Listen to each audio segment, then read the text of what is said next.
Aryna Sabalenka and IGA Swiatek withdraw from WTA Dubai. The second WTA 1000 event of the season is set to take a major hit, as the top two seeds, Aryna Sabalenka and IGA Swiatek, have both announced they will not be competing in Dubai.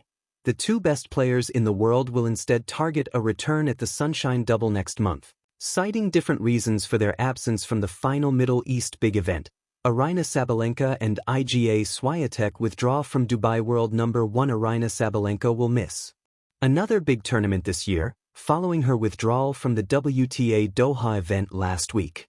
After opening 2026 with a title run in Brisbane and a runner-up finish at the Australian Open, Sabalenka has opted to prioritize her fitness. In a statement released by the tournament, she confirmed she is not yet fully fit to compete. "I'm really sorry I have to withdraw from Dubai. I have such a special connection with the tournament, the fans and the city. Unfortunately, I am not feeling 100%, but I hope to be back next year and wish the tournament a great event." While Sabalenka's season began strongly, another major final defeat, followed by back-to-back withdrawals from WTA 1000 tournaments, has stalled her early momentum. She will now aim to reset and return fully healthy for Indian Wells and Miami before the clay swing begins. In contrast, IGA Swiatek did compete in Doha, where she suffered a disappointing quarterfinal defeat to Maria Sakkari. Her absence from Dubai is not injury-related. Instead, Swiatek confirmed that a scheduling adjustment prompted the decision. "I am sorry to announce that I will not be playing Dubai this year due to a change of schedule. I hope I will come back next year to experience the great tournament. See you guys in Indian Wells." This aligns with what Swiatek indicated various times in the past 6 months or so. She has made it clear she intends to skip more tournaments moving forward in order to prolong her career and maintain freshness, as the demands of the tour schedule continue to intensify. Despite the absence of the world's top 2 players, the tournament still features the majority of the top 20. However, without Sabalenka and Swiatek, the field suddenly feels far more open. Their withdrawals create a significant opportunity for contenders who may previously have found deep runs more difficult. With the Sunshine Double looming, Dubai will now present a rare chance for a breakthrough title at the WTA 1000 level for others in the field. Main photo credit: Jeff Berkemane. Images: Cyclone. When queens step back, Sabalenka and Swiatek withdraw from Dubai. An exploration of elite tennis, pressure, strategy, and the shifting landscape of the WTA Tour. In the world of elite tennis, where every point carries weight, every tournament is another chance at glory, and every decision ripples through rankings and reputations, the recent withdrawals of Aryna Sabalenka and IGA Swiatek from the prestigious Dubai Duty-Free Tennis Championships felt seismic. Not just because they are the current world number 1 and number 2, respectively, but because their absence tells a deeper story about the physical and psychological toll of life at the top of the WTA. Tennis, the event that lost its kings and queens. The Dubai Duty-Free Tennis Championships, a WTA 1000 event, is one of the crown jewels on the women's tour. Fans from around the world plan trips, broadcasters prime their cameras, and competitors dream of mastering its hard courts from February 15 to 21, 2026. This year, however, the tournament's narrative changed before a single ball was struck.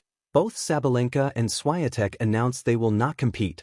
For years, these two champions have been pillars of professional tennis, each defining excellence in her own way. Their rivalry has supplied countless thrilling matches on the biggest stages. Their presence in any main draw elevates the event, their absence inevitably reshapes it.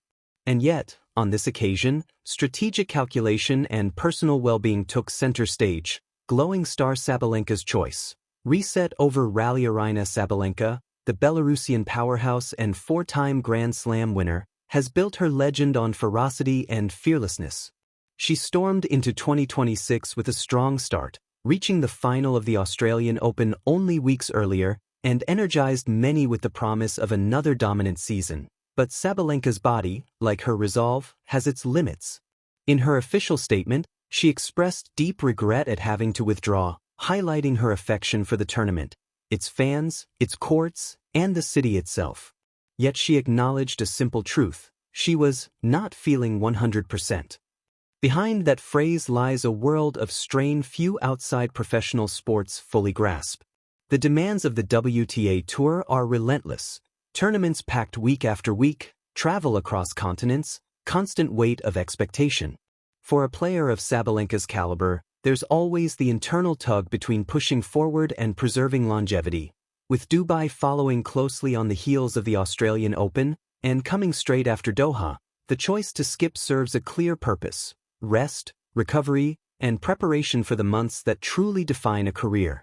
The clay and hard court swings, including major WTA 1000 events like Indian Wells and Miami, await. To be fully ready for those, sometimes a pause now is better than playing through pain later. Poland's Swiatek's decision, strategy over schedule. If Sabalenka's withdrawal read as one of physical caution, IGA Swiatek's decision reads as one of calculated strategy. Swiatek, a six-time Grand Slam champion and one of the most consistent forces in women's tennis over the past several seasons, competed in Doha earlier in the week but exited in the quarterfinals. Soon thereafter, she announced her withdrawal from Dubai, not because of injury, but due to a change of schedule. That phrase, simple on its face, is becoming increasingly common among top athletes who feel the pressure of a year-long tour. Swiatek's approach suggests a deliberate desire to shape her calendar in a way that supports peak performance, mental freshness, and sustained competitive intensity across the Grand Slam season. Unlike Sabalenka, who clearly cited physical readiness, Swiatek's adaptation appears rooted in long-term planning. She didn't walk away from competition because she couldn't play. She adjusted her goals because she can play, and wants to play at her best when the stakes are highest. This is a subtle shift in tennis philosophy, prioritizing quality over quantity. With the grueling nature of back-to-back WTA 1000 events like Doha and Dubai, even the greatest champions acknowledge the need to pace themselves. Magnifying glass tilted left. What this means for Dubai, and the Tajibai's loss of the top two players is undeniably a blow to the tournament. Fans who hoped to see fierce battles between the best were left disappointed. Organizers issued statements expressing regret over the withdrawals and extended warm wishes for both athletes' seasons ahead. But despite the absence of Sabalenka and Swiatek, the event remains stacked with talent. 16 of the WTA's top 20 players and 33 of the top 40 are still scheduled to compete. In many ways, this opens the door for a new story, one where emerging stars and seasoned contenders step into the spotlight, hungry to claim their place in tennis history. For fans and players alike, this is tennis as it was always meant to be: unpredictable, exciting, and full of opportunity. Speech balloon beyond the